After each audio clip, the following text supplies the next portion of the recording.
જય શ્રી કૃષ્ણ. ગીતા કથા પ્રસંગ. રાજસુ યજ્ઞમાં પાંડવોનું પરાક્રમ જોઈને દુર્યોધનના મનમાં ખૂબ ઈર્ષા થઈ. શકુની વગેરેની સંમતિથી તેણે યુધિષ્ઠિરને જુગાર રમવા માટે બોલાવ્યા અને તેમને કપટથી હરાવી તેમનું વર્ચસ્વ લઈ લીધું.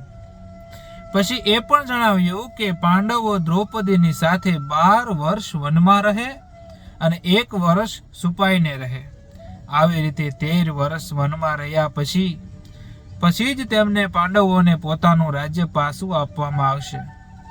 પરંતુ અજ્ઞાતવાસ એટલે કે છુપા રહેવાના સમય દરમિયાન પાંડવોની શોધ કરી જો તેમને જાહેર બતાવવામાં આવે તો તેમને ફરીથી 13 વર્ષ વનમાં રહેવું પડશે.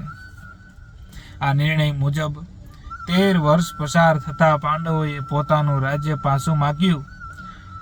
ત્યારે દુર્યોધને તે આપવાની ચોખ્ખી ના પાડી. દ્રુપદ રાજાએ જ્ઞાની અને વયોવૃદ્ધ પુરોહિત વગેરેને સમજાવવા માટે મોકલ્યા, પરંતુ દુર્યોધને કોઈનું પણ માન્યો નહીં. ત્યાર પછી બંને બાજુએ યુદ્ધની તૈયારીઓ થવા લાગી અને યુદ્ધનું નિમંત્રણ આપવા માટે દુર્યોધન દ્વારકામાં શ્રી કૃષ્ણની પાસે આવ્યો. તે દિવસે અર્જુન પણ ત્યાં આવ્યો. તે વખતે શ્રી કૃષ્ણ ભગવાન સૂઈ રહ્યા હતા. દુર્યોધન તેમના માથા આગળ બેઠો અને અર્જુન 2 હાથ જોડી તેમના પગ આગળ ઊભો રહ્યો. જાગતા જ શ્રી કૃષ્ણે તેમની સામે અર્જુનને જોયો અને પછી પાછળ ફરતા માથા આગળ બેઠેલા દુર્યોધનને જોયો. શ્રી કૃષ્ણે બંનેને આવકાર આપ્યો અને આવવાનું કારણ પૂછ્યું. ત્યારે દુર્યોધને કહ્યું કે આપની પાસે યુદ્ધનું નિમંત્રણ લઈ પહેલો હું આવ્યો છું અને સજ્જન માણસો પહેલા આવનારને જ મદદ કરે છે. સમસ્ત પૃથ્વી પર આપનાથી શ્રેષ્ઠ બીજું કોઈ નથી, તેથી આપ મને મદદ કરો.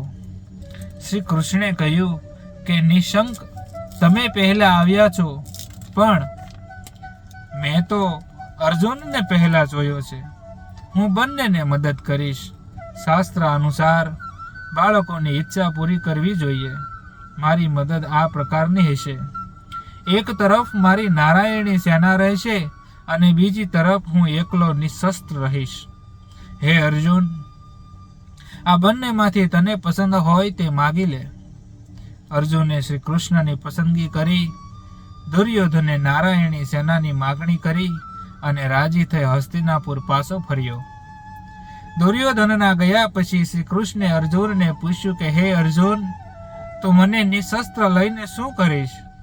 અર્જુને જવાબ આપ્યો કે તમે એકલા જ બધાનો નાશ કરવા માટે સર્વશક્તિમાન છો.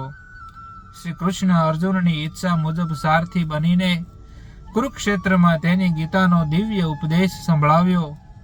આ પહેલા શ્રી કૃષ્ણે પોતે હસ્તિનાપુર જઈને દરેક રીતે દુર્યોધનને સમજાવવાનો પ્રયત્ન પણ કર્યો, પરંતુ તેણે તો સ્પષ્ટ કહ્યું કે મારા જીવતા પાંડવો કદાપી રાજ્ય મેળવી નહીં શકે. હું તેમને 100ની અણી જેટલી જમીન પણ આપવા તૈયાર નથી. યુદ્ધની તૈયારી થતા વેદવ્યાસે ધૃતરાષ્ટ્રની પાસે જઈને કહ્યું કે જો તમે ભયંકર લડાઈ જોવા ઈચ્છતા હો તો હું તમને દિવ્ય નેત્ર આપું. ધૃતરાષ્ટ્રે કહ્યું કે હે શ્રેષ્ઠ બ્રહ્મર્ષિ, હું કુળનો આ હત્યાકાંડ મારી આંખે જોવા નથી ઈચ્છતો, પરંતુ યુદ્ધના બધા સમાચાર મારી રીતે સાંભળવા ઈચ્છું છું. ત્યારે વેદવ્યાસે સંજયને દિવ્ય દ્રષ્ટિ આપી અને ધૃતરાષ્ટ્રને યુદ્ધના સમાચાર જણાવવા કહ્યું. કૌરવ પાંડવોનું યુદ્ધ લાગટ 10 દિવસ સુધી ચાલ્યું. ભીષ્મ પિતામહને રથમાંથી નીચે પાડવામાં આવ્યા. ત્યારે સંજયે ધૃતરાષ્ટ્રને ભીષ્મ પિતામહના મૃત્યુનો સમાચાર જણાવ્યા. આ સમાચાર સાંભળી ધૃતરાષ્ટ્રને ખૂબ દુઃખ થયું અને લડાઈની બધી બાબતો વિસ્તારપૂર્વક જણાવવા માટે સંજયને કહ્યું. ઇતિ શ્રી ગીતા પ્રસંગ સમાપ્ત થાય છે. અને હવે આપણે ભગવદ્ ગીતાનો પહેલો અધ્યાય શરૂ કરીશું આગળ જતા. જય શ્રી કૃષ્ણ.